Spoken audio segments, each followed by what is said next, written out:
Time प्रवेश जोबनेर का किला है। किले में प्रवेश करने से पहले बहुत ही शानदार बात हमारे आज़ादी के समय की बता रहा हूँ आपको। बात में आज़ादी टाइम में, स्वतंत्रता के समय यहाँ जोबनेर के शासक थे जिनका नाम था श्री नरेंद्र सिंह, यहाँ के शासक हुआ करते थे। बहुत ही शानदार काम, हमारे भारत में पहला कृषि विश्वविद्यालय की स्थापना की थी यहाँ जोबनेर के अंदर। जो बराबर में आप देख पा रहे होंगे यहाँ पर, जो मैं यहाँ लोकेशन बता रहा हूँ आपकी, इस साइड में यहाँ पर एक विश्वविद्यालय, कृषि विश्वविद्यालय। ये हमारे भारत का पहला कृषि विश्वविद्यालय है जिसे SKN के नाम से यहाँ पर जाना जाता है। श्री नरेंद्र सिंह के नाम से इसे यहाँ पर जाना जाता है। तो ये इसकी विशेषता है। अब हम आपको दिखाएंगे अंदर की विशेषता और बताते हैं इसकी क्या विशेषताएं हैं। जिसका नाम है जोबनेर, जिसे प्राचीन काल में जुबनेर, जोबन नगरी, जोगनेर, योगिनी नगर के नाम से जाना गया।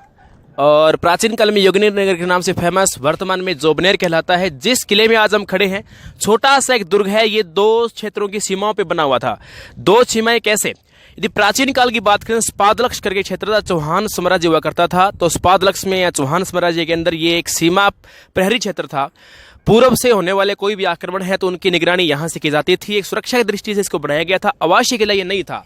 और यदि हम बात करें चौहानों के बाद यहाँ धीरे धीरे अधिकार होने लगा कछवाया शासकों का, मुसलमानों का भी यहाँ पर अधिकार रहा। और एक चमत्कार ही बताते हैं कि अजमेर के मुसलमान ने यहाँ आक्रमण किया था, तब यहाँ पर ज्वाला माता का पास में मंदिर है, वहाँ ज्वाला माता के प्रभाव से बदमुखियों ने आक्रमण करके इनकी रक्षा की थी। इस प्रकार से ऐसे यहाँ के इतिहास के बारे में हमें जानकारी प्राप्त होती है।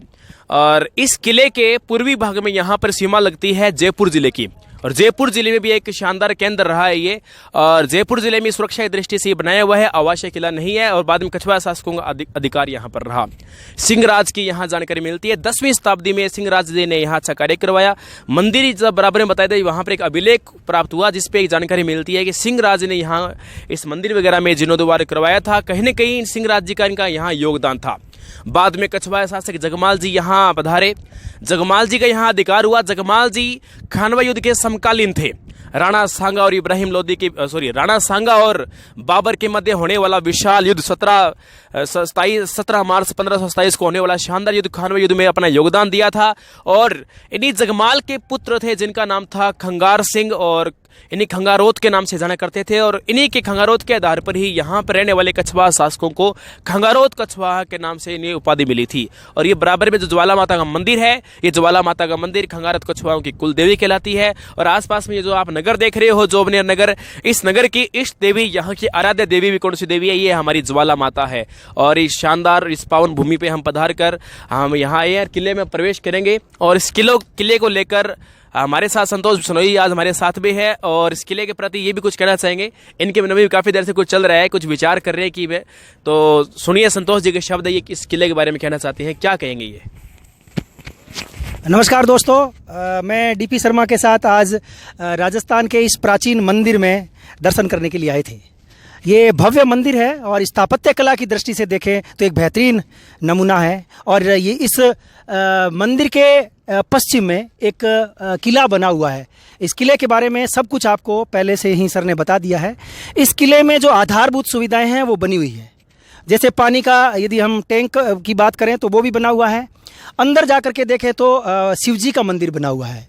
लेकिन इसके जस्ट पास में जो मंदिर बना हुआ है वो है ज्वाला माता का। कहते हैं कि शिव जी, जिनकी पहली पत्नी भगवती, जिनको सती माता भी बोलते हैं, जब तांडव रच रहे थे तो जो भगवती है उसका एक घुटने का जो भाग है, जिसको जानू भाग बोलते हैं, वो इस अरावली की इस वीरान पहाड़ी के ऊपर आकर के गिरा था।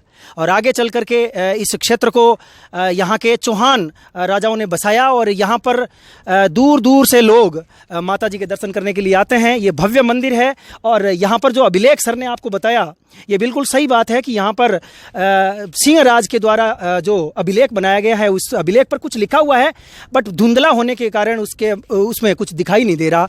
तो ये था आपका ज्वाला माता का मंदिर, जालपा माता का मंदिर। यहाँ पर कहते हैं कि जो दोनों नवरात्रा होते हैं अपने विक्रम संवत के अनुसार, जैसे चैत्र माह का है, अभी थोड़े दिन के बाद में ये जैसे 6 तारीख से शुरू होने वाला मेला लगेगा। और उसके बाद में कार्तिक के महीने में जो नवरात्रा, आश्विन के महीने में जो नवरात्रा होते हैं, उसमें भी यहाँ मेला, भव्य मेला लगता है, लक्खी मेला लगता है। लाखों हजारों जो लोग हैं वो माता जी के दर्शन करने के लिए आते हैं। तो ये था भव्य मंदिर। और हमने इस मंदिर के बारे में और इस किले के बारे में आपको विस्तार से बताया तो आपको कैसा लगा? आप एक बार के लिए सर से दोबारा मैं बोलना चाहता हूं कि आप इसके बारे में कुछ और बताना चाहें तो कुछ 2 शब्द और कहें। हाँ जी। तो अब हम आपको किले के अंदर की स्थिति क्या है, अब आप इस किले को देख रहे हो, इसकी प्राचीर को देख रहे हो, इसकी दीवारों को देख पा रहे होंगे, तब आपके मन में एक प्रश्न उठ रहा होगा कि अंदर से कैसा होगा। जैसे बाहर से दिख रहा है इतना अच्छा अंदर से नहीं है ये, अंदर इसके अंदर एक मंदिर बना हुआ है, तो हम हमारे साथियों के साथ आपको दिखाएंगे। इसके अंदर बड़ा ही शानदार मंदिर है, बाकी इसमें बंदर घूमते रहते हैं, काले मुंह वाले आपको लंगूर मिलते रहेंगे, वो तो मचाते रहते हैं, कुछ भी नहीं है। जैसे यहाँ इसके अंदर आप प्रवेश करोगे तो प्रवेश जो करोगे यहाँ से आपको ये कैंची गेट मिलेगा। ध्यान रखें, कोई भी यहाँ पर आता है तो कैंची गेट खोल कर वापस लगाना भी है, कोई सुरक्षा करने वाला कोई यहाँ पर कोई और भी नहीं है। देखो आप इसकी एक खास बात देखो, कितनी ऊंचाई कम है, ऊंचाई बिल्कुल कम है, स्पेस बहुत ज्यादा कम मिल रहा है। इसका एक कारण ये है, जैसे कोई भी मान लो आक्रमण वगैरह हो गया तो कोई भी सेना, बड़ी सेना इसके अंदर प्रवेश न कर सके, 1 बाय 1 आराम से जाते रहे। फिर देखो ये जो गेट है, इस गेट के अंदर यहाँ पर लकड़ी का भी प्रयोग हुआ है। देखो आप देखो, लगभग हजारों साल पुराना किला है, इसके अंदर लकड़ी का भी प्रयोग कर रखा है। कितनी प्राचीन लकड़ी है, जिससे कोई दीमक वगैरह भी नहीं लगती है। और बिल्कुल हाँ बराबर देखो, यहाँ ये जो आपको दिख रहा है ये तो वास्तव में कूलर को ही फेल कर रहा है। आप ये हवा को सुन पा रहे हो, कितनी शानदार और तेज हवा मैं यहाँ देख रहा हूँ। मैं फिलहाल तो मैं निगरानी कर रहा हूँ जोबनेर नगर की, यहाँ आसपास में हवा बहुत तेज है। शायद इतना तो कूलर भी काम नहीं करता होगा, ना कोई पंखा काम करता होगा। चलो इस कूलर से दूर होते हुए हम अंदर प्रवेश करते हैं। हाँ इधर देखोगे, यहाँ पर भी लकड़ी का प्रयोग किया है। दरवाजे के अंदर लकड़ी बहुत शानदार है, उस काल की लकड़ी, पत्थर, और आजकल की जो गार्डर लगती है लोहे की, उससे भी ज़्यादा ये हैवी है और अच्छा उनसे काम कर रही है। ये कुछ ऐसे तत्व है जो अपने नाम लिख देते हैं, दिल बना के जा चुके हैं यहाँ पर। ये तो देखो काम आजकल पहले नंबर पे होता है। और ऊपर भी आते थोड़ा सा खंडर उड़ चुका है, ऊपर से ऊपर भी लकड़ी का प्रयोग है, खंडर स्थिति में है। बिजली सुविधा भी यहाँ पर, जो सुविधा होनी चाहिए सब सुविधाएं यहाँ पर है। और अब हम किले के अंदर पूरा प्रवेश कर रहे हैं। और दो बहुत ध्यान से, कभी भी आप आओ तो ध्यान रहे, यहाँ पर सिर नीचे करना पड़ेगा, सिर फूट जाएगा और फिर आप सिर को रगड़ते रहोगे, बहुत प्रॉब्लम हो जाएगी। और इसके बाद जैसे आगे बढ़ोगे तो यहाँ पर भव्य मंदिर है, भगवान शिव का मंदिर। और हर हर महादेव, गंदगी यहाँ पर फैलानी नहीं है, यहाँ पर सूचना दी हुई है। शिव जी का मंदिर है, नियमित रूप से यहाँ पर पूजा पाठ चलते रहते हैं, सुबह शाम पूजा होती है। आसपास में खंड स्थिति में ये इसके बुर्ज वगैरह है, और अंदर भी कुछ इसके अंदर है, मैं आपको दिखा सकता हूँ अंदर इसके अंदर क्या है, आप देख सकते हो।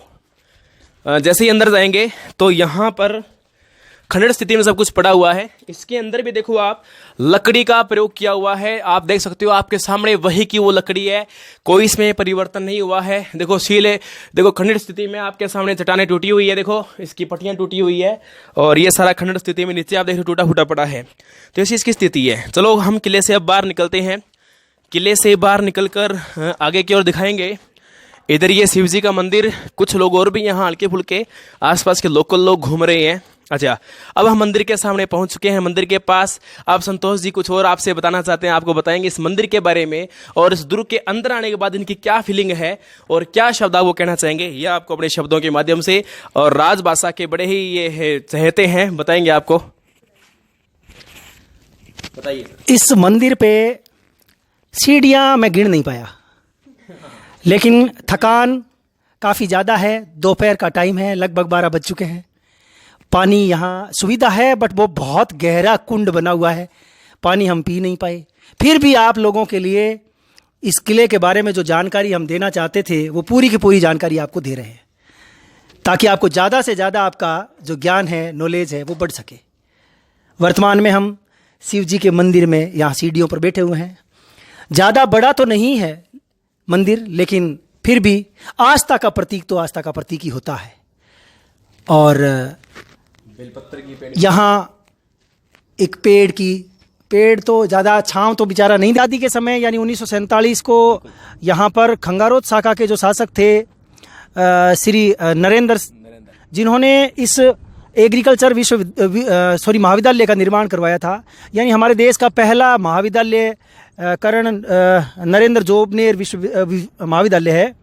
आपको एक जानकारी दे देता हूं कि राजस्थान सरकार ने 2013 में इस महाविद्यालय को विश्वविद्यालय अधिनियम के तहत विश्वविद्यालय बना दिया गया। इसका मतलब वर्तमान में ये विश्वविद्यालय है।